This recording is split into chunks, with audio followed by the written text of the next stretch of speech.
Kumusta po mga kababayan? Ramdam nyo na po ba ang election fever? Boboto na naman tayo. Nasa paligid na naman natin ang mga politiko. Aali-aligid na parang akyat bahay. Nakangiti sa atin. Kakaway-kaway. Feeling close sila sa atin. Wow! Sana naman sa lahat ng oras. Lalo na pag may kailangan tayo sa kanila. Madalas hindi eh. Hirap nila hagilapin after election at nanalo. Parang nag-hibernate. Bago mo makausap ay pagpapasapasahan ka muna ng mga kampo nila hanggang maumay ka at magsawa sa kahahanap.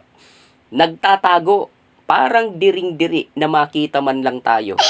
Nung nangangampanya ay nangyayaka pa ang mga damuho. Kulang na lang ay halikan, pati libag natin sa katawan. Daming ipinangako. Nabola nga tayo eh. Kung pwede lang, nakalimutan na yung tungkulin nating bumoto. Oo nga, naiisip ko na wag na lang pero mamamayan tayo eh. Malay po natin, yung iisang boto natin ang magliligtas sa bansa natin sa kamay ng mga balakyot at mga kawatang politiko. Hindi naman lahat ay garapal, syempre. May mga matitino pa naman kahit papano. May breeding, okay naman. Pero nakararami ay balakyo talaga eh. Kampon ng kadiliman.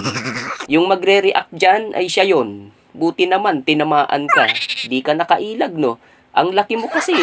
Ang laki ng nakurakot mo sa bayan.